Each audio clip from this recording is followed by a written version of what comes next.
This is a Big Facts Network exclusive. Live from the Culture Lab, it's time for Big Facts, Big Bank, Baby J, DJ Scream. Today we welcome legendary producer, songwriter, and artist, the one and only Sean Garrett is here on Big Facts. Sean Garrett, what's up? What's up, man? This is way overdue. Yes, sir. Yes, sir. Way overdue, but welcome. We appreciate your time. You know what I'm saying? We know we're going to have a great conversation.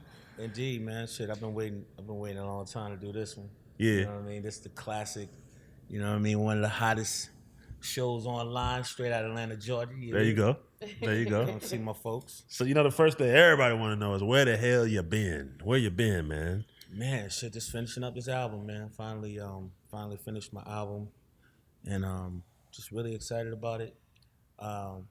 It's just been like just a great opportunity for me to sort of like share some light and shit on like my perspective on the world and R&B music and the culture and conversation and relationships and love and hurt and pain. I've been through a lot, man, in my career. A lot more good than bad. But I have had my, moments of like triumph, still dealing with like, sometimes, I have, tough days and shit, like losing my mom and shit, you know what I'm saying? But it's been a really good thing. It's been amazing year, you know what I mean, to see Usher, you know what I'm saying? All this shit come full circle, you know what I'm saying? Like, 20 years later, man, being the biggest song of the Super Bowl, you know what I'm saying? Mm-hmm. So shout out to my man Usher, man. It's just, the journey has been really amazing, and to get the love that I get from my community and all my people that love music, you know what I'm saying? Whether it be, black people or pop people or, urban culture. But I'm definitely, a flower and a seed from urban culture, you know what I'm saying? And I enjoy it, and I feel like, I feel appreciated. More so from the community than some of the people I've given a lot of hits to and hard work and blood, sweat, and tears and shit for.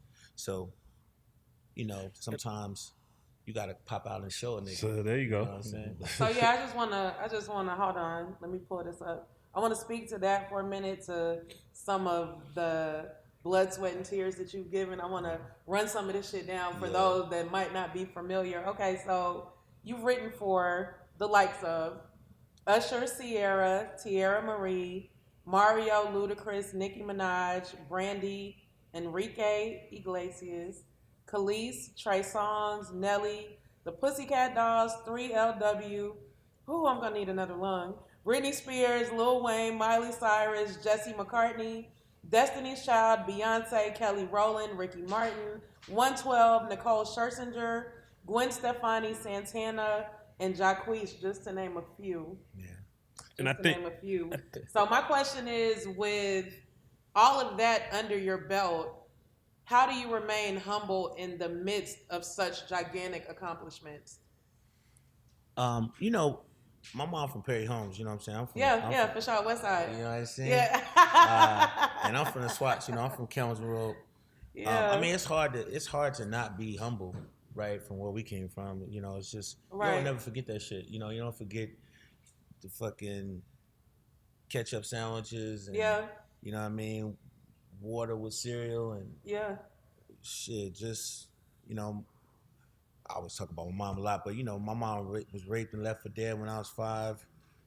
Just the journey of like growing and learning all the shit that you learn to survive, at a young age, teaches you so much about appreciating life. You know what I'm saying? Like, so not only do I appreciate, it's hard for me to get off my pivot of like realizing what life is about. You know what I'm saying? And a lot of those songs were my contribution to the world from a talent perspective, and like, wanting to succeed, like wanting to be successful one day, wanting to be able to provide for my kids and put myself in a position where I never had to work if I didn't want to work no more. So I feel like I've accomplished that goal.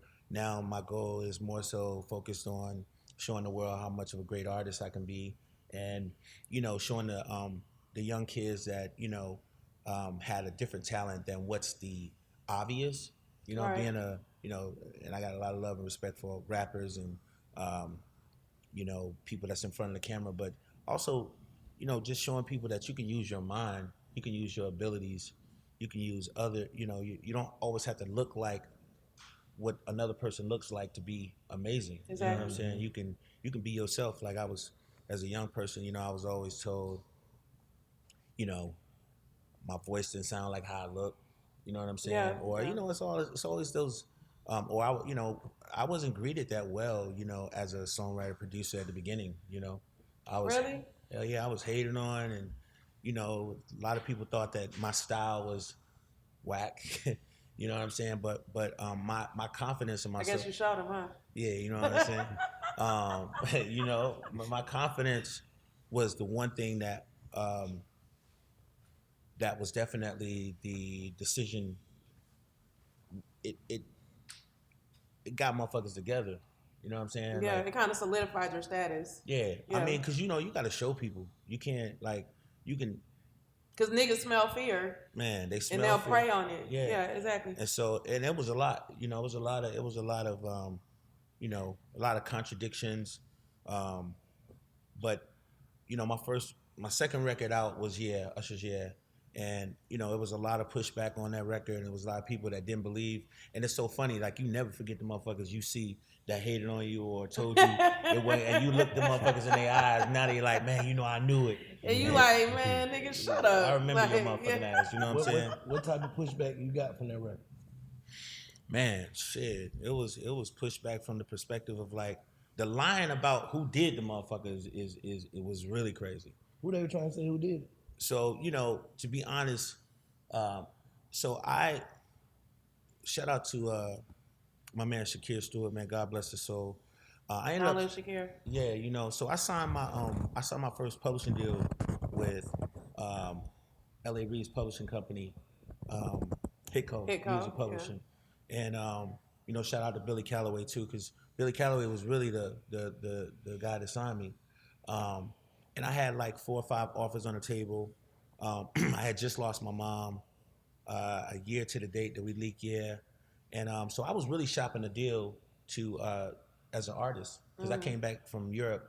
Not as a producer or a songwriter. No, I didn't want to write songs Okay. for nobody. I really actually thought that was crazy. Like I was like, why the fuck would I want to do that? Yeah, yeah. But people were like, man, like, can you? They were just offering me money to write songs for other people, and I just really thought Right. the shit was crazy. But then, when I lost my mom, it was just so much that she had taught me about, never putting your eggs in one basket, and my whole life changed and shit when my mom died. So you start thinking completely different when you'd have lost your everything. You know what I'm saying? Right. My mom was my everything. So, so I ended up doing my deal with Hitco Music Publishing, and so at the time it was quite a few different camps that were here. Shout out Noontime, man, and Chris Hicks and Noonie, and then there was also Tricky and The Dream, and all of those guys and that crew. And then there was like Pooh Bear, and there was a lot of guys that I really looked up to. Like I really looked up to Jonte Austin. I thought Pooh Bear was absolutely amazing. Yeah, he's incredible. Incredible. And so I was an admirer of like these talented guys, but then at the same time, there was a couple people that I had talked to, and they were like, you should sign a deal with us. If you don't, what I'm saying, we don't think you're gonna really like be that. And I was just like, fuck y'all talking about? Like, nigga, I'm smoking all y'all niggas over there. Like, dog, your whole team, you got. But that was just me as a young kid, like being me. You know what I'm saying? I played sports and shit, so that competitive spirit Oh, was man. like embedded in you. Yeah, especially like where we came from, like like Adam Park and like, Yeah. like niggas playing football and baseball, and I'm like, man, I've been doing this shit since I was a shit before I could read, niggas, like, you know what I mean? Yeah. So it was so at the time I was trying to get. Once I did my deal, when you sign a publishing deal, you basically got, at the time, it's like, you got 12 months to motherfucking make your money back. Produce, Yeah, yeah. you know what I mean? To recoup. or you go into what they call suspension. Yeah. And so I was determined, like, ain't no motherfucking way I'm out of this Finna motherfucker get 12 suspended. months. Nah. Because, they stop your money, you know what I mean? So you would take an advance, right? And so I didn't take, like, I had offers for, like, Universal was offering me like $550. I had an offer for like $350 from Sony. And so the way I looked at it, I was like, I ain't taking all that money up front and shit, then I gotta pay that shit back. So I don't want that shit over my head. Right. So I was like, man, I'm gonna try to find a company here in Atlanta that I can just go drive up and pull up and talk to them. So I took me a deal for like $75,000. They gave me half of that up front. And then I took and the other part I broke down and they gave me monthly.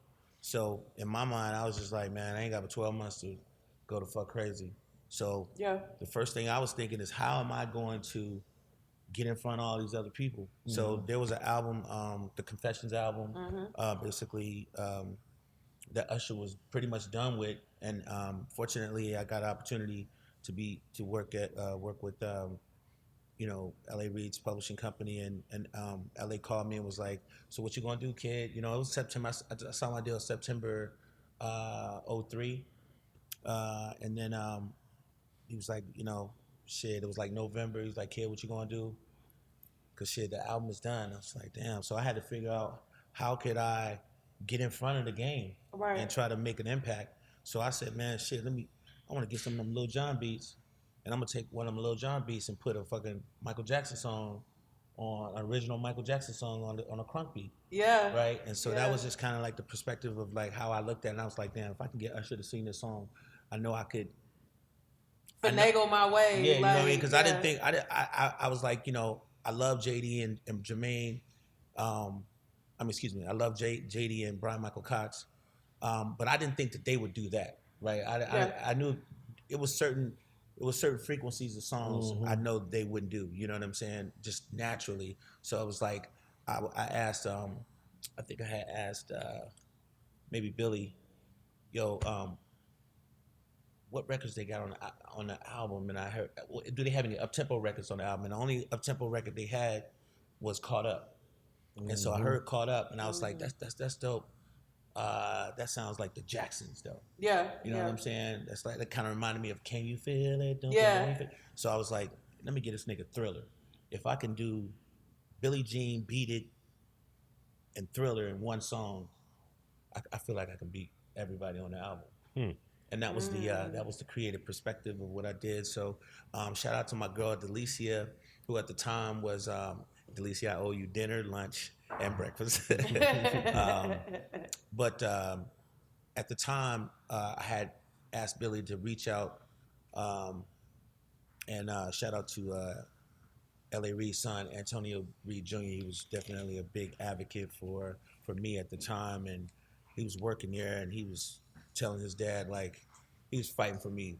He was probably, it was only a couple people that really fought for me with that song, but anyway, long story short, ended up doing the song, and there was an engineer. So at the time, there was this guy named JQ that was a songwriter, producer, and our staff engineer was KC, and shout out to my brother KC, man. Amazing producer and engineer, but he was the staff engineer at the time, and he happened to not be there that day that I needed to record the song. So I asked the kid JQ, could he engineer my session? And so he engineered my session. I finished the record, and then and so the next day I told, I was telling Billy and Shakira, I was like, yo, we got a fucking smash record, like, for Usher. And they liked it. But the next day, Billy called me and was like, yo, Sean, so, can we give like JQ, like, maybe 5% of the song? And I was like, for what? He's like, well, he's a writer. And, at the time, I'm brand new, you know what I'm saying? Yeah. So I was fucking pissed, you know what I mean? Because I was just like, it's like, if you do something, you do it. You know what I mean? If he'd have did something. So why they trying to get a nigga to 5%? But the crazy shit was, he was signed to the same publishing company, right? So it made more sense as a executive if you got two writers on a song from the same company that's more equity in the song. Mm-hmm. You're working both of your writers, right? And at the time, I just felt like that was fucking robbery. I was like, y'all fucking me over, you know what I'm saying? But you know, you only got so much juice when you new and When you're fresh, when you're yeah. young. So, you know, I agreed to it, man. And it kind of, you know, now I feel okay with it because it's just like, you know, it's okay to give somebody something, you know what I'm saying? That could have helped that man's life. And I'm you know, I'm grown now, you know what I'm saying? But at the time I was straight livid, you know, but the effed up part about it is when you start saying you wrote the song, you know what I'm saying? You know, so then of late it's like he started telling motherfuckers And then he to wrote the the song. naked eye, you have a credit on it, so it's like, Yeah, so okay, the shit- maybe he's not lying. So that shit pissed me off. You know what I'm saying? It's like, man, how, like, you know, don't fucking do that. So he ain't add nothing to the song? No, Zero. zero. He just engineered the session. Well, I mean, personally, me He personally, engineered the session. yeah. Okay. You know what I mean? And he was great. He's a great engineer, and I paid him. Yeah. You know what I'm saying? But I don't go in the studio to write songs. oh, with if you other paid people. him, like, where the hell did the credit part come in? Well, because you know, politically, yeah. I was dealing with the label. I mean, I was dealing with the publishing company. You know what I'm Right. saying? And you know, I don't. It's not a salty thing, and it's like, you know, I learned later that, you know, that was a blessing for me, and it was a blessing for him. You know, I just didn't like the fact that he was telling people he wrote the song. The shit pissed me off. But Yeah, don't do that again, Jake. yeah, don't do that. But but the thing about it, there was a lesson in that, you know, and what the lesson was, I had to go really prove myself again. You know what I'm saying? I had to prove myself again and again. So my next that same week I did Goodies. Then that Sierra. Then that next couple weeks there I did Check Up Money with They was saying Beyonce. somebody else wrote goodies at one time too, huh? No, they changed the hook. They changed shout out my man Big Zach. So I originally named the song Cookies. The whole song was just exactly the way it is. Yeah. It's just they changed Cookies To goodies. to Goodies. Okay. You know what I'm Shout out saying? to Zach, yeah. Yeah, shout out Big Zay. You know, Yeah, that's my dog, brother. man. I love you, boy. That's my brother. Shout out to Zach. So yeah, you know, but I originally don't like to write songs with people. And it's just because in my mind, if I have a perspective of what I'm trying to do, that's what I want to do. I'm gonna live and die by that. And you want to execute your vision from top to bottom. Period. Without any distractions or interruptions. Because ultimately what they ask you to do, like, they don't come to me to just write songs, they come to me to do hits. And if that song's not a hit, that's on my ticket. You know what I'm saying? And so I'm not inserting another nigga's ingredient into your recipe can throw off the whole thing. Yeah, and some people try to make that, you know, some people spin you or spin the shit and make it seem like you being difficult. It's like, no. Like, when I go work with Beyonce, like, I'm coming that motherfucker too close. You know what I'm saying? I'm not coming there to miss. Because if you miss, you never get in the room with her again. Exactly. You know what I'm saying? If you don't deliver, you know, you don't deliver, right? And it's just like, so the game is so funny how it plays with you and shit and try to make it seem like, you know, you're cocky or you this or you that. That same confidence that they come to you for, they use that shit to work against you to make it seem as if, oh, now he's full of himself. It's like, no, nigga, I've been full of shit popping from day one. You know That's what I'm why saying? you're calling me. That's why the fuck you on my line. You know what I mean? And if you don't appreciate that, so what happened when it came to me as an artist, when you give these people the opportunity to control the narrative, then they can say what they want to say about you. You know what I'm saying? They start painting all other kind of shit. You're inviting JJ and Quad and Tay Tay and all these motherfuckers on the credits, and you just like, well, what is this? Yeah. You know what I'm saying? So you learn. And a lot of the things that a lot of the kids that ask me, well, how did you do it? I feel this overwhelming responsibility to help the young kids understand how to become dominant in the art of being a hit maker, right? And, you know, it's one thing to be successful and have a hit song, but it's more so about being diligent in how you do it, the whole process of it, and not allowing somebody to really, like, as we say, trick you off the streets. You know what I'm saying? Like, you got to really get your ability up to the point where you can survive alone in the jungle, right? And if you can take care of yourself in the jungle, then you'll definitely be able to feed your family and feed the community, right? And so that was a big part of, like, my journey. Yeah. It was about giving to the people. You know, no, I never wanted people to look at me and say I never gave back to my community. Yeah. You know, when I gave goodies to Sierra, that was giving back to my little sisters Right. that wanted to have a career, right? Because that changed her life. Yeah. Openly. You know, I changed Chris Brown's life. Like, that's my little brother. And and when I met him, I wanted to give him all that I knew. Yeah. Everything, you know, shout out to my man, Scott Storch. You know, we did Run It, Give Me That. I did Ain't No Way, Wall to Wall.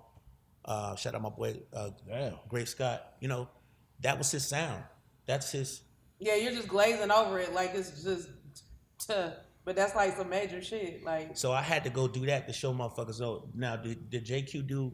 Now did does he deserve 5% of that? Yeah, Like, did JQ do Run It and Give Me That and Ain't No Way and Wall to Wall and Check Up On It and Give Me Body and Upgrade Your Ring the Alarm and Diva? Did that sound like JQ or does it sound like Sean Garrett? Yeah. You know what I'm saying? And I hate to have to give a nigga that, but I had to spank a nigga. You know what I mean? Because it's like, don't ever disrespect me like that. You know what I'm saying? That's not what you do, bro. You know what I mean? And then people start running with that shit. You know what I mean? It start fucking up your brand. So sometimes when you ask like where I've been, it's like healing, my nigga. I've been healing. You know what I'm saying? I took my wounds. You know what I'm saying? You know, I licked my wounds and I learned. You know what I'm saying? I've been learning and growing. What you think the disconnection is though between the writer and the artist? Do you think that there is a little bit of ego there because the artist, obviously, the performer, the superstar, they go and you know they got certain things that they have to do to make a record successful. But of course, the pen, the producer, the engineer, there's a lot of other elements that make a record successful. But why do we see that so much, the clash between the artist and? I think it's more of a black urban thing, to be honest.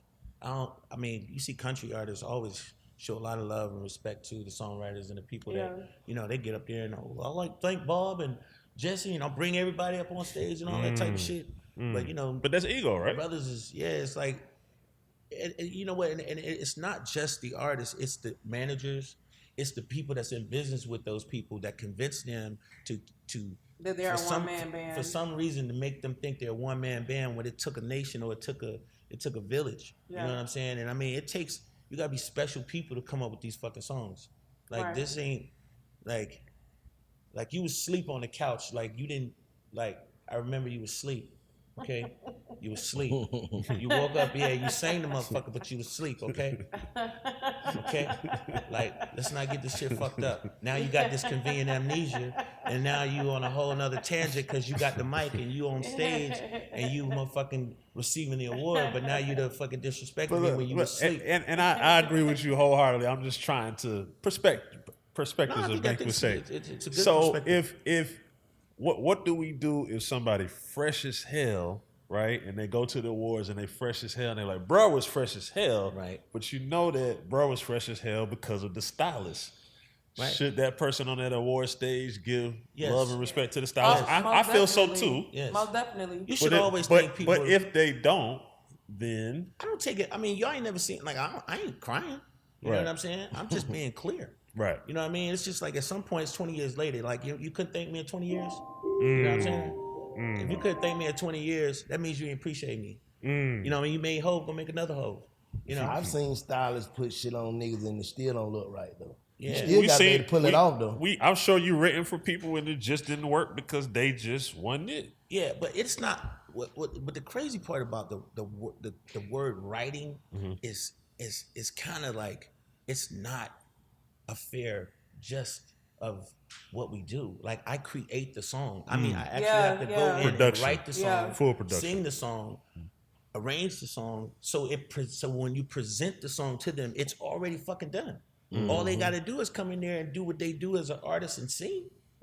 So you don't just. So basically, you don't just write. You construct. I completely create the song. Yeah. I go take this and take that and add this and get in front of them and record the song. And say, sing it like this, yes. with this melody, with that tone, this, Yeah, and then put it together. and You this- basically sing it for them and do everything for them and just have them redo it in their voice. Yeah, because it's not like they're not talented. They are talented. It's like an actor. It's like the actor don't write the script. There's a writer analogy. that writes the script, and then there's a director, and then there's a producer. There are different people that do different things.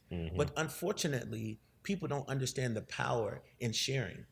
Right. There's a power in sharing. There's a power in saying, hey man, this person right here is really, really great at what they do, and they help me do this and that, right? Of course you're gonna get to shine. You on stage. I mean, we see you.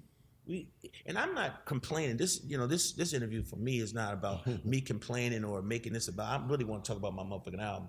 To be honest with you. But in all fairness, it for the younger generation and the newer songwriter producers, this is how good you have to be though. Mm-hmm. That's the point that I'm trying to make. You really got to be good. You really, because it's gonna be a lot of people gonna shit on you. They're gonna play you. They're gonna play you out your position. They're gonna try to. They're gonna fuck with your mind. Yeah. They're gonna hurt your feelings. Yeah. It's a lot of shit. You know what I'm saying? And I just don't want to. I don't want to sugarcoat this shit, and make it seem like it's a fucking. Oh man, yeah, what is he, Superman? Like no, nigga. Like I'm a hardworking ass person who takes everything serious. I know my business. I know how the game works. I can tell you my mistakes. I took those scars. I remember getting hated on. I remember that motherfucker stood on stage and didn't say shit. Yeah, I remember that. That's cool. Was there ever time that you overlooked the record that you thought it was gonna be okay, but it like shocked you? Like, damn, that motherfucker did that. Yeah, that happens too. Yeah, for sure, bro. Because this God's world. It's not my world. But I'm just thankful that I have been able to be a part of some of the greatest artists in the world's lives. Right. I appreciate them giving me the opportunity to work with them. Being able to work with, especially the newer artists. When it was Chris. To see where Chris is now, and to see how just amazing he is as far as like his true talent as an artist. Right? Yeah. He's surpassed. Now, this would be the conversation I have with Chris. I would say, Chris, you're so good. Now go back to Michael. What would Michael do? Michael will put together a project that is so incredible with the best of the best creatives and change the world because you're that good. You know what I'm saying? Yeah. Meaning like, let's sit down and have a conversation, create a conversation about your narrative, about your life. Because when we get into Chris Brown's life, that's when it gets really fascinating. Mm-hmm. Yeah. You understand what I'm saying? Yeah. Like, that's what Michael would do. Michael, and he loves Michael. And we've had those conversations. And is your man on the floor? If he ain't, let me know. That's Michael. You know what I mean? Yeah. Should have got down. Say, come and get me. That's Michael. Yeah. You know what I'm saying? Ain't no way I'm gonna let you down. Yeah. That's Michael. So he loves Michael. And I gave him Michael. And he gave me inspiration, right? And so I feel like for some of these artists, I'm the greatest to work with for them. I'm not saying other people aren't. That's what I was about to ask you. So who's the greatest of your era? Songwriter. Who's the greatest songwriter of your era? Me. I'm the greatest songwriter producer in my generation. I thought they said the dream, though. I mean, come on, we know better than that.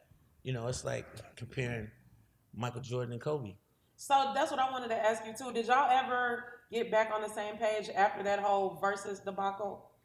It wasn't a debacle. It was basically respectfully. You know what it is? What was it? It was, as Black said, it was pure reality. Okay. Right? And the reality is, I'm the greatest of my generation. Numbers-wise, the way I affect the culture, I was first at doing a lot. Mm-hmm. I was first to change the game. I did. Mm-hmm.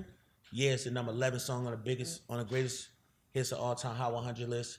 Period. Damn. I don't care what nobody. Don't care what nobody. There's only one person that's living right now as a producer that's in front of me, and that's Jermaine Dupri, and he's number 10 with We Belong Together. So and he not from my generation. He from the generation before me. You feel me? So basically, JD is the only nigga that's close enough to even be able to fit in that comparison with you. It's just the truth. Yeah. You know what I mean? Like I got 18 Hot 100 number ones. Damn. You ask any of them how many they got. Hot 100 number one. Hot 100 number one. Hot 100 number one. You know that number one spot on that Hot 100 list? like that. Yeah. Who you think the up and coming goat is of like songwriting, like these new guys, this generation songwriter?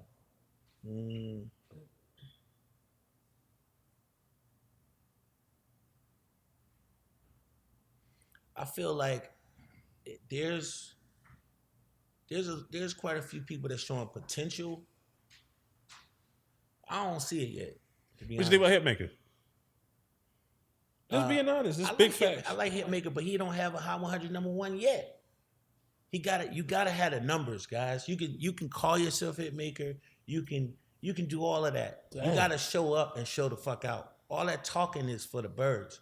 You got to Show me, like the that record numbers. you just played in the. Yeah. Show me. You gotta press me. You gotta show me. And listen, I love Hitmaker, but I would be doing Hitmaker a disservice to say that he is doing that when you ain't got the numbers, because somebody's gonna come along and kill you with that conversation. I don't want to mislead my brother and say, "Hey, brother, you're doing this," and when you gonna bring it, somebody's gonna walk up and say, it's just like somebody's going what they call it when you Fact check. they're gonna fact check you. You know what I'm saying? Like who have you broke? Like I broke Chris Brown. I broke Sierra. I sent Usher through the moon. Like I sent Beyonce through the universe. Yeah. You think part of it just Like, I'm just no keeping excuses it for a buck. anyone. It's a different time, and it's I don't know about the time. I'm talking about what the motherfucking the numbers I talking got about. you. I mean, all that Fuck time with them. I shit. got you. What Nah. time capsule? Gotta What respect. What we talking about? I gotta respect that. what we talking about, Black? We talking big facts, ain't we? Yeah, right. I gotta We on respect big that. facts? I gotta respect that. I gotta What we respect talking that. about? You can't bring me on big facts and you ain't want to talk about no facts. Nah, we get to the bottom of it. But I mean, and that's the reality of it. It's like, and see, that's the bullshit. You know what I mean? Oh, cause you wearing that uniform. I'm supposed to give you nah. What about producer? What producer would you want to work with in this time? Like I mean, I like a lot of the producers. I like a lot of See, I gotta go back. Like, see, that's the hard part, because some people gonna look at the interview and be like, "That nigga cocky as hell," that nigga. But Black, man, you supposed to tell these motherfuckers. You supposed to let them know, better, right? But the hard part, that's the hard part, because I don't like putting anybody down. When you ask me about Hitmaker, it's a hard response. Explanation. You know what I'm saying? Yeah. Because it's like, oh, you hating on? Nah, I'm not. Because them motherfuckers they didn't give me that, bro. They wouldn't give me no room. Yeah. They wouldn't give me no room. They wouldn't give me no. I did, yeah, and they was like, yeah, that's Usher. What? Okay. So you saying whatever you did, they were trying to kind of hold nuts a little bit. Downplay. Man. Because they that got leaked, right? Yeah, and it was because it was just God. That just came out of nowhere. It's like that song was leaked December 23rd, 2003. When we went on Christmas vacation, came back, man, that motherfucker was like 6,300 spins a week. You work a radio? Yeah. What's that? That's You can't stop that. that's unbelievable. That's, and it's like all of the other people, it's like at some point, look, bro, you could thank me.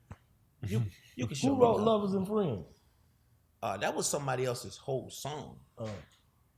Like that was just a whole nother song that somebody did. They just redid the song. Did they do the same kind of numbers like It was big, but was. It's the number. Yes. Yeah, 11 international. song on the greatest hits of all time. Yeah. Hot 100. Yeah. It's cold. Yeah, no, yeah, it's See, different. and when you talk about like a hit maker or the dream, I mean, what? So no one has ever publicly So them niggas can't fuck with you, basically. Come on, Black. They Okay. can't fuck with me, man. no one has ever publicly thanked you on an award show or social media, Man, nothing. I ain't never. Do y'all see me on BET? Do y'all see me? I ain't even got the chance to present. They don't even let me motherfucking present. I don't give a fuck. Yeah, no, Right? You know what I mean? But it's just what. did anybody ever call you and thank you? Oh man, because they don't want to say it. It's okay. Why you think it's so? Yeah, we trying to figure it out. Yeah, let's figure this. Let's get to the bottom of this. Why you think it's so? I mean, it's just like anything else. It's just like, Because I hear people. because you ain't kissing nobody's ass, bro. Okay. It's like I'm here to do my job. I'm here for you to appreciate my. If I give you my heart, and you don't appreciate my heart, am I supposed to argue with you about that? No. I just gotta look at you. I just gotta look at you every time I see you, and I see you. So let me ask you this: in a working relationship and in a business setting, if I give you my heart and I see that you don't appreciate it, does that mean, okay, hey, you didn't appreciate my heart the first time I gave it to you, so I'm not gonna fuck with you anymore? Or does that mean that I gave you my heart, you didn't appreciate it, I'm just gonna continue to work with you because we do good business together, but with the realization that you don't appreciate my heart and we're just doing business? That's more it. And I don't even make it a point of even bitching about it. It's just like, I wouldn't be human because I am a person. I'm emotional. I'm a person that definitely have emotions. Yeah. And I really give a fuck about people. You know what I'm saying? I know what I do. I do too, and it hurts when they don't give that same fuck back. Yeah, and it definitely pisses you. It definitely fucks with you at some point. Oh, because it's like, and then when you see them same people struggling, like they're struggling, like they think they're fooling us. But we know your last outing wasn't what that other shit was. Yeah. So your ego gonna kill you. That's why I don't worry about it. It don't bother me. It's like, we all heard the album. We heard the shit. Yeah. It ain't it. Now you gotta figure that out. You know what I'm saying? But the next time, if you decide to be a next time, or if I'm around, then we'll make sure that motherfucking shit makes sense on paper. What happened with the record you had did for Usher? Why didn't they make the album? Man, I was a little pissed off about that too. The Glue record, because I mean, man, I feel like we brought Usher back with that song for sure. Like, that was the one song that really connected and resonated with the community in reference to who Usher really is, his true essence, his performing ability. You know, he was out in Vegas doing his thing, you know, and he had went through all of the things that he went through, and I wouldn't leave my brother's side. You know what I'm saying? I went out to shout out to my brother, the Avila brothers, and me and Lil John and the Avila brothers went out there to Vegas and was determined. And me personally, I was really the only one that really wanted to do it. People was like, fuck that. You know what I'm saying? But I love my brother. You know what I'm saying? And it's just like, for the shit not to be on the album, like, and the album wasn't, I mean, what? See that kind of shit right there? You saying like the album doodle? I ain't saying it. I know the album made confessions. You know what I'm saying? Yeah. And for me, that ain't a win for us. That's the whole point. That's where her come in at. It's like, cause niggas is calling my phone asking me why, man, what the fuck going on, Sean? Like, who you think made that call if you had to guess? I mean, it's the team, you know. You know, at this point, you know, Usher's his own boss, you know what I mean? And the other powers that be, you know, they make their decisions. And you know, unfortunately, that's the difference between working your own project and being an artist and then giving things away to people. You know what I'm saying? Because in those deals, you give them the opportunity and the rights to be able to place that master wherever they want to, right? And that's what you learn about the business.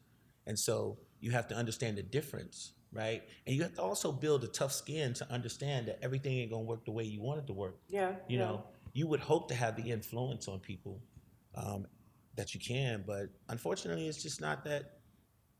It's just not. That's just the way it goes sometimes. And so, you know, it's just like being in the league and getting traded. You know what I'm saying? It's like, damn, y'all ain't gonna give. What's my man that just left Golden State?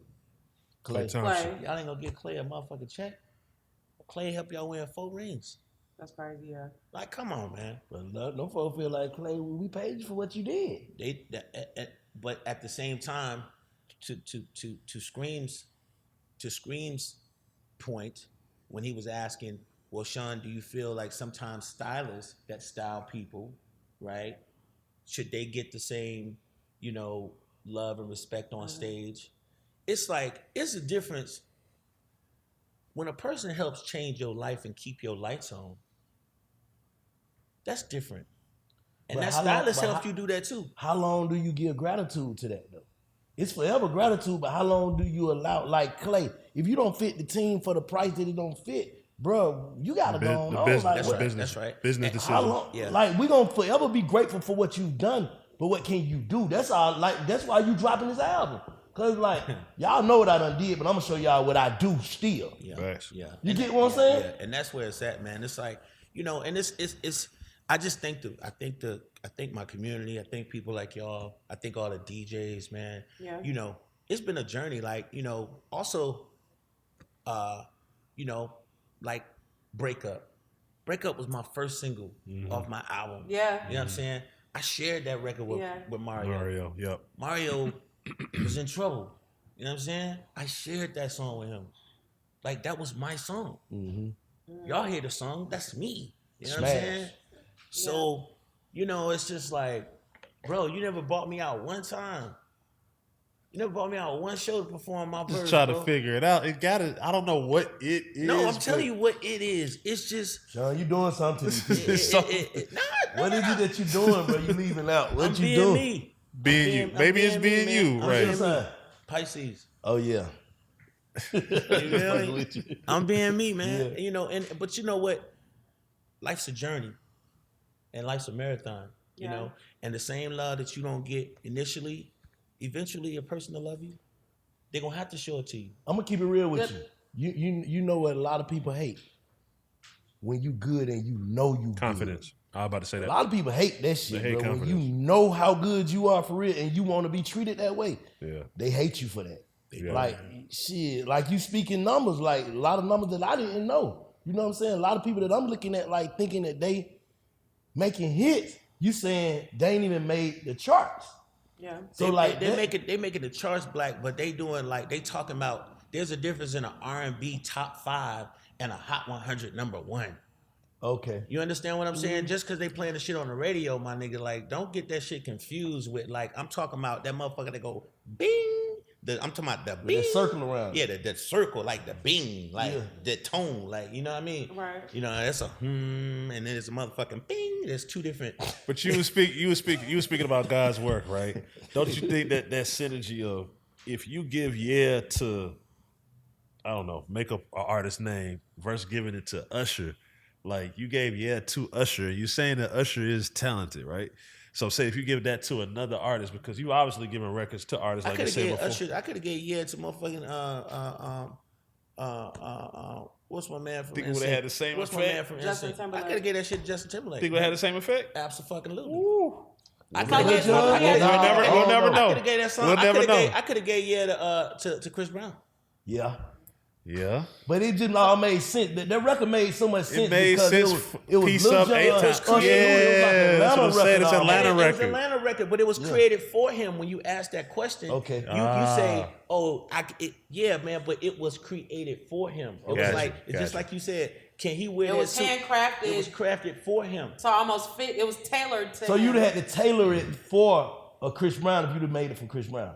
I sat in the studio for 8 hours to wait for Usher to come downstairs. Okay? I went out to his house twice for people to tell me that I'm finna ruin his career. Okay? You really want me to? You want me to tell you what I went through? yeah, we I really went, want you to. I went through it. I went through it. Yeah. Not all these other people. Not all these people that's talking about the song. The All of a Jacquees sudden, and all them yeah, other all of a niggas. sudden, they didn't do that. They wouldn't. These people weren't fucking with me.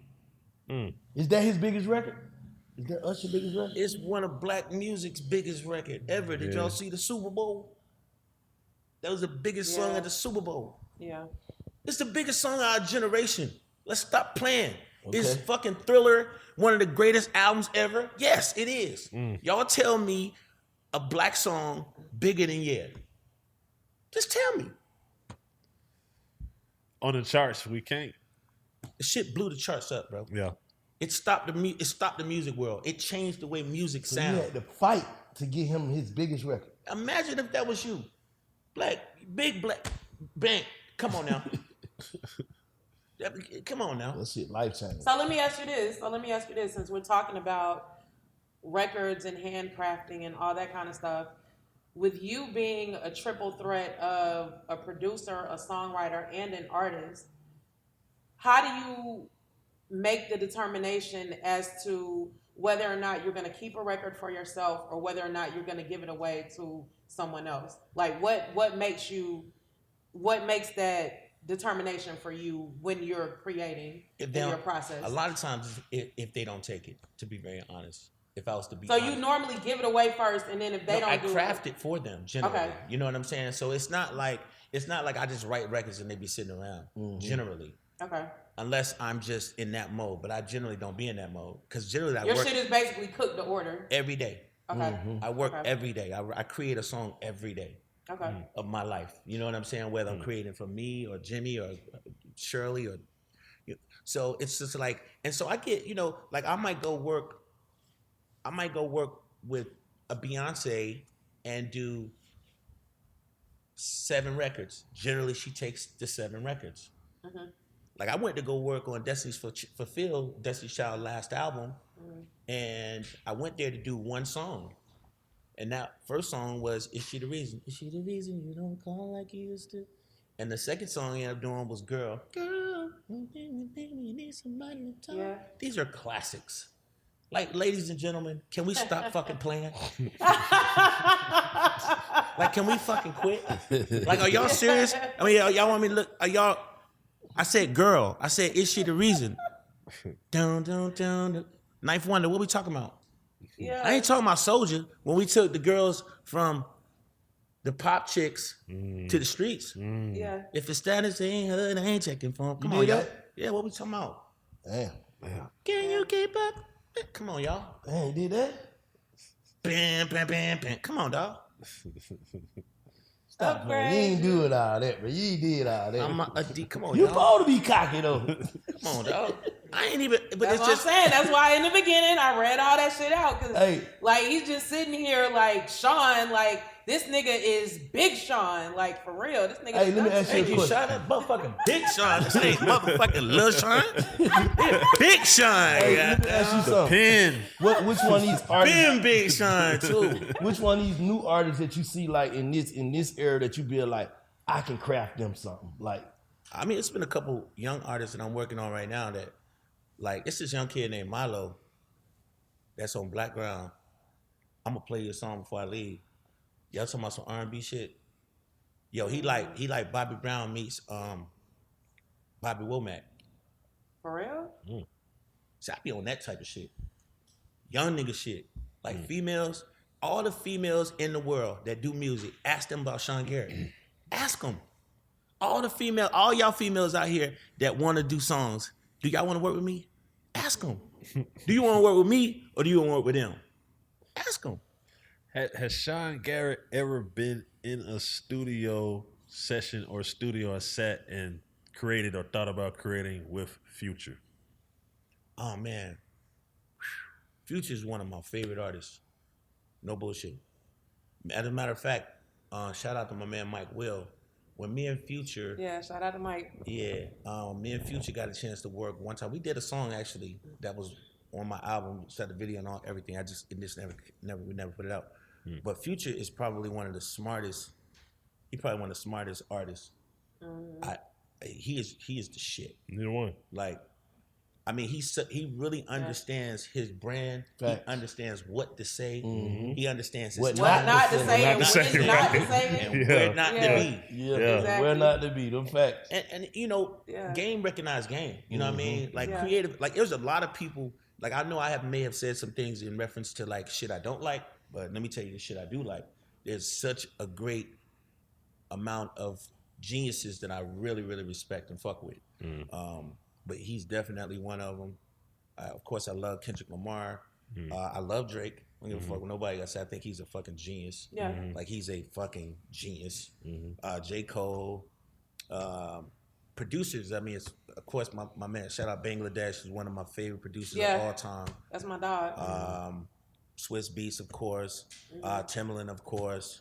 Missy Elliott is like one of my queen. inspirations. You know what Yeah. I'm saying? As a creative, I was able, to take a lot of these jewels and what these people did, they impacted my life so much. You know, even from like New Edition, Velvet DeVoe, the streets. You know what I mean? When you just talk about, I love D-Lo. I just think he's fucking amazing. Just his cadence, his approach. You know, his I don't give a fuckness. You know, I love what the girls are doing. You know, that the girls are going crazy. You know, Glorilla, I love her. I love all the girls. I'm just happy to see the women just doing what they doing. You know what I'm saying? It's you can take your pick. I love the new JT record. I fucking love JT. I love JT too. JT snapped on that. JT, she going crazy. Shout out Yeah. boy Snow. I just love our culture. I really do. So you've been in the game 20 years, 21 years, right? Been 20 years, brother. How do you avoid like the weird shit? You know what? It never was attractive to me. You know, the weird shit was just never attractive to me. I mean, you've been knowing me. Y'all been knowing me since I was a kid. I just never really gave a fuck about trying to be seen or trying to fit in or trying to be liked. You know what I mean? Or trying to be anything. Just my damn self. You know what I'm saying? Because I'm not good at being other things besides myself. You know what I mean? I don't even fucking know. Who is? You know? A lot of niggas is though. A lot of niggas is good at being chameleons and changing themselves for other people. A lot of niggas is good at that shit. Don't last for long though. And I think that's the thing that people don't understand about. This is the part that people don't understand about hit makers and songwriters. Those chameleons have to come back to a source, a ground source to get some new shit, to get the shit. That's where people get to get a new costume or a new suit. That's what people get fucked up. When you come outside, you have to show the fuck up and show the fuck out. I don't give a fuck about all that talking. Is that shit it? When I had to press play, I asked my brothers and sisters to come and hear my shit, my album, before I even had the interview. No, because it comes with a different respect. Bangers too. When you hear them motherfuckers, you know what I'm saying? When that shit, when you press play, all that talking and shit, all that, what your name is and you this and no, bro. Because your shit just playing on the radio. You walk around telling people what it is. They should be telling you what the fuck it is. I wait for the people to tell me, oh damn, Sean, your song going crazy. Oh, you like it? I appreciate that. That's how it's supposed to work. Let's get into the album. What you got on there? Well, I heard it, but you know, let people know what we got on there. What that shit sound like, man? Smacking. You feel me? Smacking. Even the album cuts you playing like you saying like these just album cuts, they hard. Them singles ready to go though. Yes, sir. Well, listen, ladies and gentlemen, like I'm really, really excited about my album. Y'all, this is the first opportunity I would say that y'all getting a chance to get me. You know what I'm saying? Me as a man, me as the struggle, me as the vulnerable brother that talks about his pain and talks about his inability sometimes to understand what I'm supposed to understand when it comes to relationships and love and my struggle. You know what I'm saying? I talk about what my mental struggle was, and a lot of men need that. You know, some of us need confirmation to knowing like, damn, bro, I'm going through that same motherfucker. It's okay. Yeah, it's okay to talk about it. You know what I'm saying? Like when you talk about mental health, you know, like my second single is called Girlfriend, featuring Plies and Huncho. Motherfucker crazy. Huncho killed that motherfucker. I just heard it. Both of them niggas killed that motherfucker. All three of y'all killed You feel me? But that's a record for us. That's a record for our sisters and our brothers. Yeah. And basically that record talks about the struggle of like being misled. It's like, damn, babe, you told me that you had me. You know what I'm saying? You told me you had my back. You told me you wanted to get in the car with me. You know what I'm saying? And through all this shit, whatever the fuck happens, we supposed to, you know what I mean? You gonna stay strapped in. Yeah. But now you got down, you done brought turbulence to the car. The goddamn, you trying to jump out the car while the car moving. Carburetor you know what I hanging mean? loose Shit, and all you know kind what I of mean? shit. Like now it's turbulence, right? Yeah. And I'm trying to maintain. I'm only one man. I'm only a human. You know what I'm saying? I know I'm Superman, but I'm a human. Right. You know what I'm saying? So you know, a lot of these everybody's different. You know, some people play the streaming game, some people play the numbers game. You know, me, I play the real game. I just talk about what the fuck I really feel. And you either like it or you don't. You know what I mean? And I'm hoping that you like it. But that's what my album's about. You know what I'm saying? And they gonna fuck with it in the clubs for sure. DJs, y'all finna fuck with it. I like that record with Jacquees on that. I like that motherfucker. Hell yeah, that's the one we jumping out the goddamn. We jumping out the plane with that one first. Nah, that motherfucker, that hard. Shout out my boy Quee, goddamn. Shout out my boy Keys. I did a lot of the album with my boy Keys. Keys, what up? Yeah, man, Keys is shit. My engineer and executive producer Dose. Shout out my damn manager Kenny Cole. My brother Bobby Jack, who always got my back.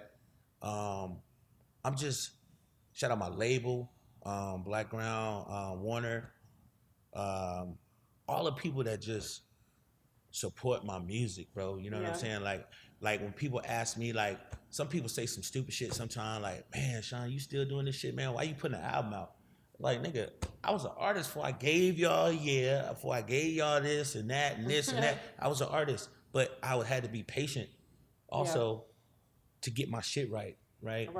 Because all of these projects, when artists put their albums together, they take time to put them shits together. You know, they got a team, they got a label, they got, you know, they got all these different, they got agents, they have all these different things. And it takes time to build those things and those relationships. You know, that was the one hard part I would say when if you ask me like, what was the most difficult thing about the success? Not knowing who these people were. That was probably the most difficult thing because I didn't know who I was talking to when it came down to radio or what a radio promo person really did.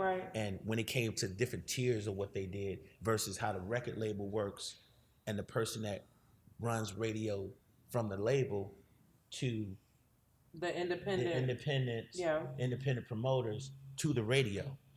You know, all of that shit was very complicated when you don't know.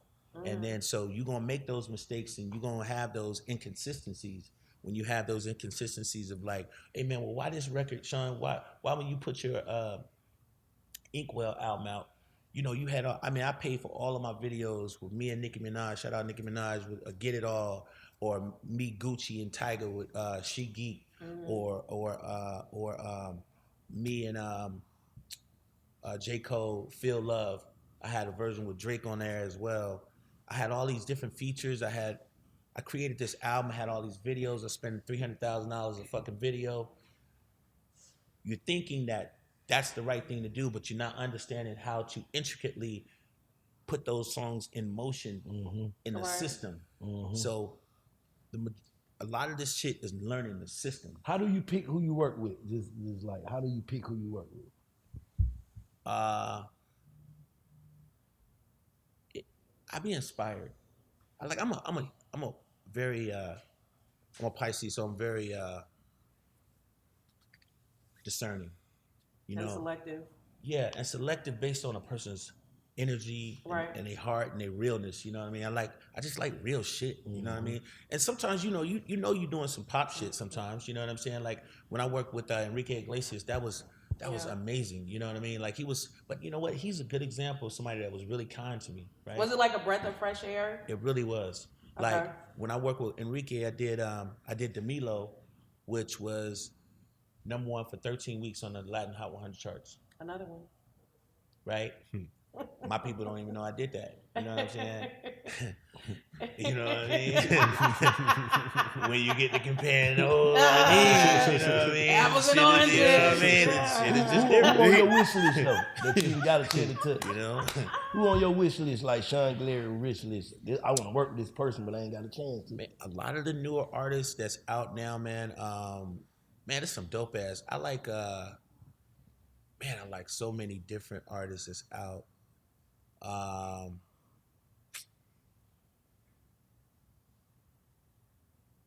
Man, that's a great question. So I just had a brain blast with so many of them that's out. A lot of the newer artists that are out, I really like. They're very different, but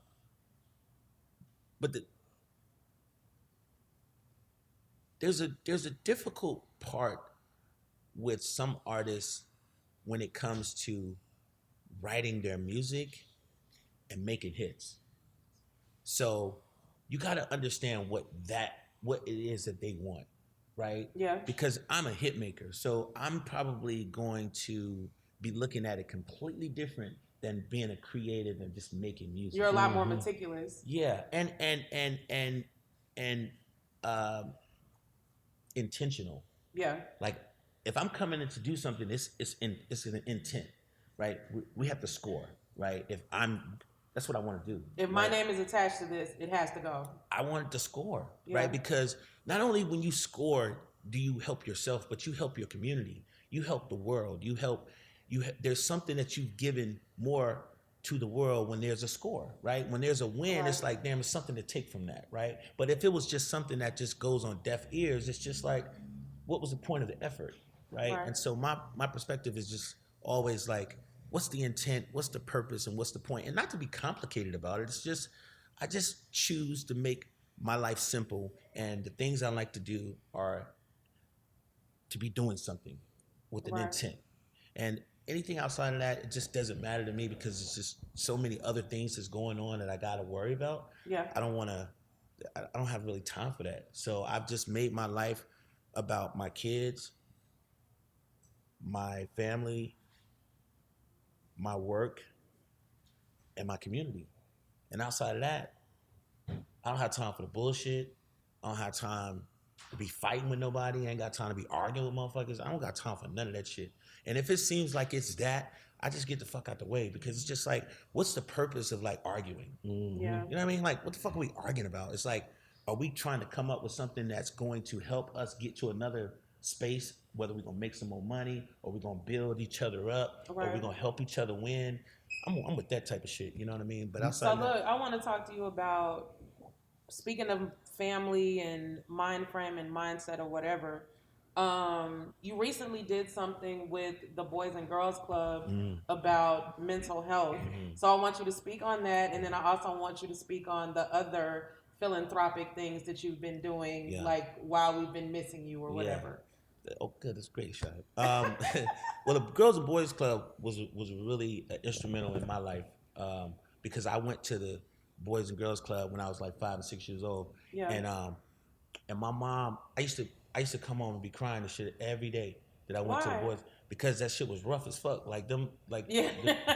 shit. When I was in the Boys and Girls Club, gotta do it. Like them some hard little Show niggas me. in there, boy. That Yeah, shit was show worse me. than prison. Man, listen, I swear to God, Boys and Girls Clubs is where I learned how to be a motherfucking man for real. Yeah. Because you get beat up in there. Yeah. And they have your ass in there. Yo, for real, it's like shit, about I used to 100, volunteer there. shit, be like 100 little boys in that motherfucker, and they be, I used to be like, damn, They'll are jack your they ass really, up. are they watching us? Like, is these motherfuckers, are they watching us? Like, and you been there and you feel like you're in prison, man. It's like they got some shit. They got this big room with the soft mats on the floor, Yeah. and niggas in there fighting. Yeah. I mean, it'd be like, And no help, nobody's coming shit, and you be like, stopping. man, every day. Until I had to start, I had to whoop a couple niggas' ass. I had to whoop some ass in there. Yeah. Then they start calling me Muscle Man. You know what I mean? But shit. So when they mention Boys and Girls Club, I'm fucking with that 100%. Yeah. Because it's like a lot of these kids, you know, that's what they first learned. That's where they had their first fight. That's where they get jumped on first. That's when you learn to become. You got to stand up for yourself, you know what I'm Yeah. saying? And that's the community, you know. So, Right. you know, and when it comes to like my album, another thing, you know, I wanted to share my album with my community. Like I was saying that like some artists are like streaming artists. I'm a community artist. You know what I'm saying? Meaning like I'm the guy next door. Meaning like Grassroots, ground based. I want to play my shit on the radio. I want y'all to see me down there at the V103 shit they do every year, 97, 1079, Yeah. 94.5, birthday bash, The Car and Bike Show. car and all bike that show. shit, That's yeah. just that's what you know what I mean. The grocery store. Yeah. That's me. You know what I'm saying? And I'm gonna build from there, so you Right. can get to know me and you know the type of person I am, and so that's that's a big part of what my album is about. Boys and Girls Club is still community. Anything that's got something to do with the community, anybody that know me, I've been a part of the community. I've always fucked with the DJs, Forever. supported. Yeah, Yeah. I've always helped a lot of people. I've employed a lot of people. I just never really talked about shit. You know what I'm saying? It wasn't about talking about it. It was just That's about why doing we're here it. today. Yeah, you know. And so philanthropically, so I got this thing called that I'm doing called Smash on the Radio University. And basically Smash on the Radio University is just gonna be like where I do seminars and I really help kids and young producers and young songwriters, young artists, just music business 101. You know what I'm saying? Yeah. From the perspective of like ground roots, understanding the breakdown to where you have like a little manual you can go and reference. Yeah, You can yeah. have something you can look at, or you can go, you know, online, and I'm gonna have a subscription-based program that you can go have answer some of these questions to kind of at least give you some sort of understanding today, not like one of those music 101 books that you got to go read in the library, but this is like some today shit. You know what I'm saying? Like the shit we go through, the shit you're gonna have to figure out now based on like Right. streaming versus like what the radio. Because some people will say shit to you like this business is really based on what people have to say, right? And so it's like if some people say that radio don't matter no more, and I'd be like, that's fucking crazy. Radio do matter. The radio is the community. Right. Like if there was a tornado today, more people gonna find out that ain't got phones what the fuck's going on the radio. Yeah. You know what I'm saying? In our community. Of course, now if you one of these savvy tech people and you got a phone, you're gonna find the shit on your phone too. But if your phone happen to not be working, the radio, to me, I feel like still speaks to our community. You know what I'm saying? Right. Everybody ain't, you know, when you go into some of these hoods, man, shit, everybody ain't got no computer. You know what I'm saying? Some people Or ain't no got iPad or no smartphone Some or people nothing. ain't got no phone. For real. You know what I mean? And so that shit still matters to me. You know what I'm saying? Like Yeah. right down here, my mom had a trailer. We lived in a trailer right down here on North Side, right across the street. I just went to the corner store. I was like, damn, man. When I was about 4 years old, I used to live right down there. You know what I'm saying? Yeah. And it was an old man at the gas station, and he was like, "Hey, young blood, you know," he asked me, could he get $1 when I went in the store? I didn't have no cash on me. When I came out, I gave him some money. He said, "Hey, man, you know, if you ever over here, man, and you need somebody to pump your gas, you know, I do it for you, man. I'd love to do it for you." But what that meant to me, that meant a lot to me, because he could have just said thank you and left it at that. But he said, "Hey, man, I could do something for you for giving me this $1." Yeah, I want to work for this. You know I don't what I'm want you saying? to just give me a handout. I mean, come on, man. Like, Yeah. that's the kind of shit that still matters. And so what I realize what I do is I'm an interpreter. So when I write Yeah. songs, my songs just don't be about my perspective. My songs be about me and you may have a conversation about, you know, you and your wife, bro. Or I might be telling you like, man, damn, boy, man, my son acting crazy, motherfucker. You got a son, and we can have dialogue about that, and we can learn from, man. Well, you know, I did this with my son, and I taught him this way. I can learn something from that. That's gonna help me. That's how I write songs. Spark the creativity. Yeah, man, and it just helps us build. You know what I mean? and it translates your environment. It translates everything. Yeah. You know, it helps you understand. That's why, you know, I would like to explain to young people who like to be creative writers. That's a talent. That is A major one. I mean, you can make. Not only can you make it, you could be the next. You can write TV shows. You know, I learned the process of how to write songs. Then I got good at it. I wasn't always that good at it. I just had to learn how the shit worked. Once I realized how to work, then now I'm thinking, hey man, I can go write a movie. I know I could write a movie. When I was in your movie, Yeah. I was like, man, damn, I could write a movie. You know what I mean? It was an inspiration. It was inspiring. Just your life, like it's like I'm here because I want to be here. Like I wanted to do this show. You know what I mean? This show is important in our community, in our culture. Like we all are a part of this community, and the fact that y'all respect me enough to even allow me to be on y'all platform and tell my story. No, we appreciate you. The Bro. shit, the Yeah, shit for is, sure. you know, the shit is. We is real appreciate you shit. putting Yeah. up. Though, for Appreciate real. it. Yeah, man. That boy Big Sean. You know what I mean? Garrett. That motherfucking Big Sean, The goddamn. pen. They'll get that shit fucked up. Big facts. BigFactsPod.com. Salute to our We gotta brother. run this back, bro. When the album drop. Oh, man. yeah, We gotta yeah. Come back and talk about the effect of the album. Yeah. Man, we got to, man. And you know, yeah, we just got, you know, once I get started, it ain't gonna stop. You know, it's just gonna be single after single after single. And, you know, for all the people out there, you know, we back open for business. And, you know, Get at my boy. You know what I'm saying? I'm Get gonna at rate me. that hard drive, man. I'm finna Man, come come back out. on, it's in there, man. You know, but yeah, man, I'm really inspired, man, about just this new generation of artists, and because they really want it. That's what I really like about it. It's like they're hungry. They'd have seen some of the successes of what has came before them, man, and they're inspired about it. They, you know, that's what I love. I could see it. I feel it from them. And you know, the hard part sometimes is like you be wanting to tell them, like especially the artists, man. You be like, don't do that. Just don't do that. Right. Because and I know you got a manager in your ear, or even the songwriter producers. Because they'll, you know, some of them be sending me beats. They send me beats. And be like, damn, Sean, like you ain't fucking with none of them beats. And then that's another conversation I gotta have with them. It's like, cause it's an intent. I'm not just writing those songs. We gotta be intent. Like, if Chris Brown needs a record, we have to outdo every song that he's getting. That's the intent. We can't just go do a fucking song. I don't do them type of songs. Or just because I'm Sean Garrett, I gotta come with that motherfucker that when I press play, you can't deny it. Because I'm gonna get judged on a whole nother level of anybody being average, right? You're not regular. So that's what Same shit with Floyd. Niggas go to see him lose. Niggas don't go to see you win when That's you're a exactly winner. right. Yeah. They don't want to see me win no more. To Yeah. answer your question, For real. they tired of a nigga winning. Yeah, To be honest, yeah. Yeah. it's like, oh, he keep talking about no. So I've had people say, you know, Sean gonna tell you how many number ones he got. Abso-fucking-lutely. Right. And the next time you see me, I should have another one. Yeah, I just had another one with Blue. You know, shout out to Summer Walker. You know, we executive produced her last album. You know what I'm saying? Went through the roof. Y'all saw the billboard in New York City. You know what I mean? Shout out LVRN. You know, but I don't even talk about. I don't talk about the number everybody two. over there, Amber.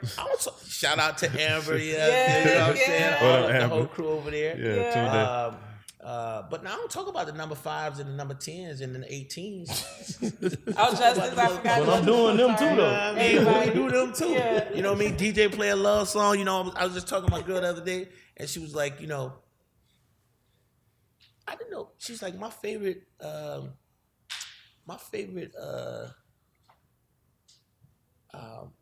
what's my man's name?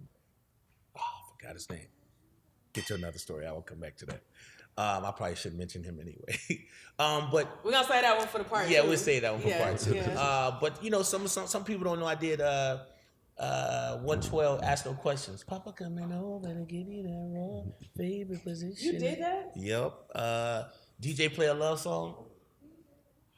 I mean, it's a ton of songs that, you know, were like number 2s and number 5s. So, you know, I just love it, man. Some people don't know I did Papers. Mary J. Blige. Papers. Yeah, Mary J. Blige, Enough Crying. I've done enough crying. So, you know, it's a lot of records. But it's a beautiful thing. And I don't have nothing negative to say about none of the, to even go back to the conversation about Dream or any of my other competitors. When I'm on the field, I'm competing. Yeah. You know, it's a sport to me. You know what I mean? So I'm definitely gonna talk my shit, and I'm gonna stand on business. You know, but you know, shout out to Hitmaker and The Dream and all the songwriters and producers, because we all a community of greats working towards the same goal. You know what I mean? And that is to show the world our talent and keep winning. You know what I'm saying? And pushing the narrative, pushing the culture. But I'm really happy about where music is. It's starting to feel real good again. Like I feel like R&B is on its way back in a real way. I feel like it's really great that the girls are really competing at a certain level. Yeah. I think it's really great. The Kendrick and Drake fight was amazing for hip hop. It brought some life back to it. It did. You know what I'm saying? Brought some life back to it. So look, before we get out of here, it was one. I know it was one thing that I left off that I wanted to ask you. So, okay, we know that you're from the West Side, and we know that you're ATL ho to the death. Yeah. But a lot of people might not realize or understand that when you were, I want to say maybe like around 5 or 6, you moved to Europe, and you lived in Europe. You migrated to Germany, and you know you moved around throughout several other countries for years while you were over there. Do you think that that contributed to you being such a well-rounded person? Well, thank you, Sean. I mean, the fact that you think I'm well-rounded, Yeah. I would take that. Yeah, it definitely helped me to be able to communicate. The biggest thing that I learned from growing abroad was just being able to communicate and realize that people are different. Right. And the moment that you realize people are different and how different they are, it helps you understand how to articulate in different settings, in different climates, right? Yes. And so, you know, just trying to be able to survive in these different moments of opportunity, right? It's like when opportunities presented to you, a lot of times people fumble the ball. Yeah. Right? And then you got to go back. It's like training, you know what I'm saying? It's like you really got to train. So, yeah, those times that I had the chance to, you know, speak different languages, speak, you know, German and French, and growing in England, signing my first record deal when I was 14. Yeah, when I came back to the States, I felt like I was really ready for the world. Right. Because I had been tested, right? And I had to learn. It wasn't like I was talking to my peers in Europe. I was talking to people that didn't look like me, that didn't speak like me, that didn't grow up with me, right? And so I kind of felt like an outsider when I would come home. Yeah. Quite a bit. And so, yeah, that was, you know, it's always looking at things like, I looked at my bad, what some people would consider bad. I made those my good attributes, right? Yeah. So it's just like, damn, you know, they would say when you in Europe, you know, and we would always say, man, when are you going back to the world? Right. Right. And going back to the world, man, I wasn't always greeted with, I don't know what it was. I just wasn't. I think it's different when you don't grow up with someone. Yeah. You know, like Atlanta's like, if you grew up with niggas, like you fucking with them for life, right? You went to high school with somebody. I remember him. I've been going to school, went to elementary with him. So those relationships are solid, right? And it's like, you know, if you like from New York, and it's like a lot of those people that's from New York, they grew up together. Right. So in the music business, when you enter the music business, you generally enter the music business from a camp or somebody you know, your crew or some way like that, you know. Right. Versus now. So it was difficult. It was definitely difficult at times, but the experience of being out of the water it really helped me survive because it didn't bother me as much. You know what I'm saying? It wasn't like, it's like, damn, well, I ain't been here anyway. You know what I'm saying? So I'm gonna have to figure out how to survive in this jungle, right, or I'm gonna die. Right. You know what I'm saying? Right. And not to be negative about it, but that was some real shit. It's just like, you either gonna swim, you gonna sink or swim in this shit because they ain't about to make the shit easy for you. Right. You know, and so I took that on as a positive. I didn't take that as a negative thing. I just said, hey man, I got to keep beating down this damn door until they let me in. And to all the people that, even though people may not have gotten the song or gotten me or took me the right way or loved me, it wasn't a negative thing. Yeah. I don't want anybody to walk away thinking that, you know, I have this anger inside or this animosity or it's none of that. It's I always looked at it like I try to always stay centered and at peace within myself, to never look at a person, because I always look at it, sometimes some people just don't know. So, you know, everybody's not gonna know you at the right time. Everybody ain't gonna learn you at the right time or the right pace. It's just you gotta give it to God and allow God to I always say you Filter really it out. yeah, you got to have order in your life. You know what I mean? I just keep God first. I keep my family first. I keep my heart first, and my heart and my passion 1st, and all of those rules.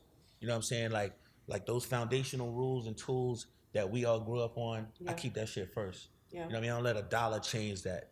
Right. Nobody gonna convince me to do no shit that I know that I can end up,